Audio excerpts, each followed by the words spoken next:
going to take a look at the market today for February 13th, 2025. It was a decidedly positive day overall, especially in the NASDAQ.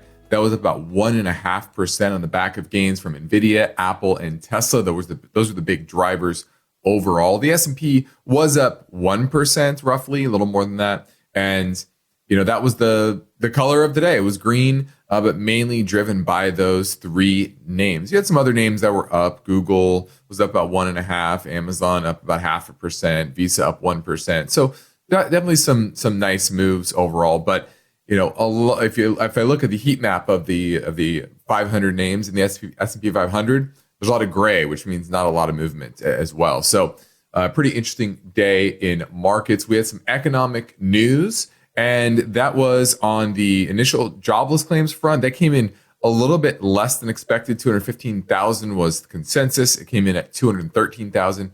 Previously, it was 220,000. So jobs market seems to be okay for now. On the inflation front, you had PPI, Producer Price Index. You had both core and regular CPI, or PPI, excuse me. And the core came in right at consensus, 0.3% month over month, as opposed to the full PPI. That was actually up more than consensus. So it's supposed to be up only 0.2%. It was up 0.4%. So certainly negative there on the inflation front overall. Another big news item on the agenda was the reciprocal tariffs that Trump is promising. And he says the report will come out on April 1st and could be applied as soon as April 2nd. What this basically means is that, hey, if you are a country and you put tariffs on American-made products being sold into your country, we are going to put the exact same tariff on you, on your country, for that same particular product. Now, obviously, this is complex. You're talking about hundreds of countries. You're talking about tens, if not hundreds of thousands of different types of products that are out there, and figuring out what every country's tariff is going to be a bit of a challenge. And they probably already have somewhat of a database, but kind of going back, double checking that, studying it. They're including a value added tax as well, which adds another layer of complexity in that. What does that relate to in tariff terms? That's something that's going to be figured out. And ultimately, we are in this trade war, and we're in this fourth turning, and things are shifting, and they're going to break things, and they're going to create more market volatility. It can be in both directions, though, and it could help some sectors and hurt others. For example, there was a story recently where Trump was saying that we need to cut military spending by 50%. Is a shock that Lockheed Martin is down so dramatically over the past 6 months or so?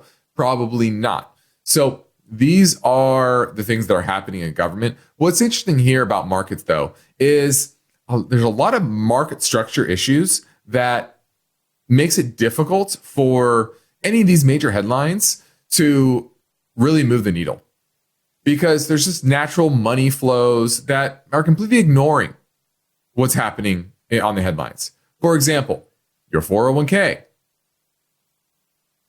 Put money in every month, every quarter, or every couple of weeks, and you have a set allocation. Might be to a target-dated fund. That target-dated fund buys the major indices, and boom, there you go. The money flows into that. No matter what Trump is doing, no matter what any country is doing, no matter what earnings are for a particular company, it doesn't matter. Those are blind flows. And that is a big factor in today's market. And then you have, dealer flows on options, which once again, don't really pay too much attention to what's happening in the broader economy. So that was I want to give you that takeaway, because it's very important to understand that headlines in today's world mean a lot less than they used to. Good example is back in COVID. I was talking about it on air for months before the market really took a nosedive, that, hey, this thing in China, this is major and it's probably coming here. And, the market ignored it until it didn't.